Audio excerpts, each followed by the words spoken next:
Hi, I'm Sandy from lusciouslife.com, and this is an episode of Tea Time Behind the Curtain, where I give you a little behind the scenes peek on what's going on in my life and in my business. And it's 2015. Happy New Year.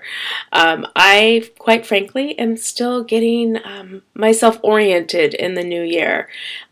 Every year, I think, I have these beautiful fantasies of entering the new year with my visions intact. I don't really do resolutions, but I always intend to do some beautiful, luxurious, spacious visiting, visioning ritual, and maybe some dream boarding, that sort of thing. And yeah, it doesn't happen that way.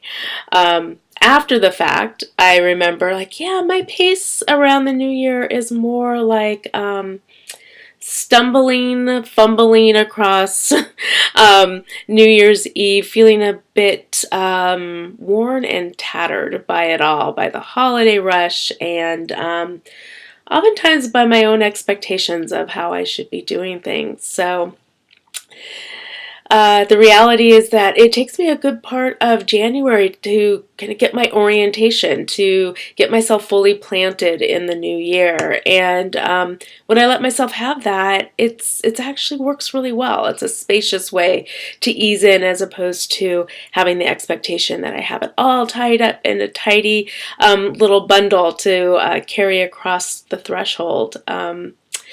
So yeah, the entry into the new year has been slow, which is fine with me.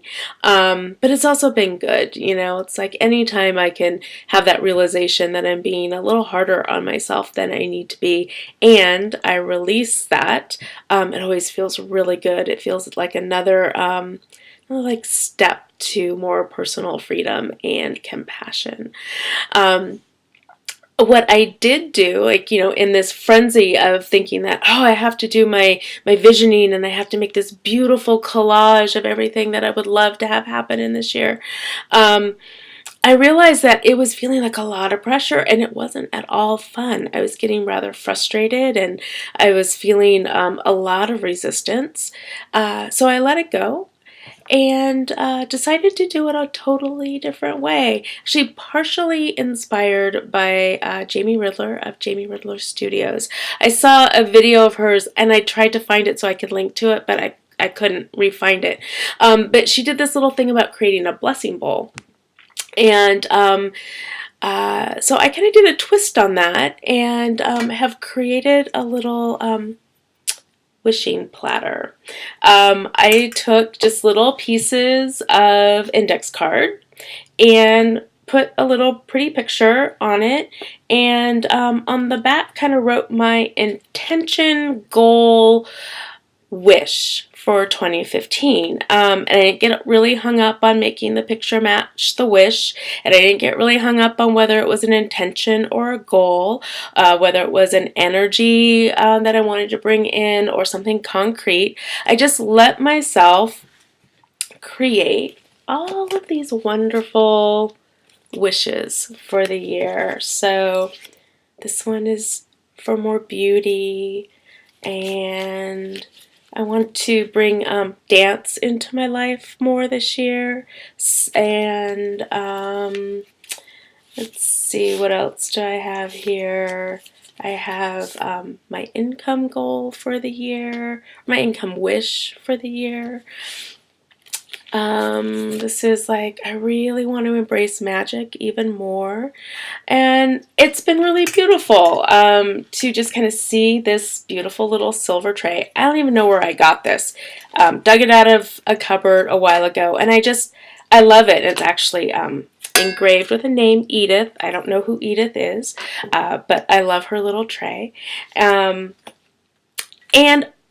I also really love the symbolism, the metaphor of the silver platter, like my wishes going out to the universe on a silver platter, and then the universe actually sending those wishes back to me on a silver platter. So this is my structure for what I wish for in the new year. And so every day I've just been picking up all of the cards or random ones and looking at it and taking that that wish in and asking, like, how can more of this enter my life? How can this enter my life this year? And then seeing what comes back. So dance, you know, as my water for my tea is boiling, I kind of like move a little bit and swing my hips a little bit, and so that energy gets woken up in my world. So this is actually the most fun thing that's kind of emerged so far this year, and I look forward to seeing like how it grows, what it develops into. It's going to sit right on my altar, so it'll always be there, and just be a nice cheery reminder that that I have wishes, and wishes are best served by not being forgotten. So this will help me not forget. How are you doing in this new year? What's bubbling and percolating for you? Are you an intention setting person, or are you a resolution person? Do you just kind of bypass the whole thing? Are you one of those people that I always think I am, but I'm really not, where you do specific visioning for the year, and on New Year's Eve you're ready to welcome in the sparkly new year coming up? Or are you a little bit more like me, who's kind of feels like she kind of drags herself over over that threshold?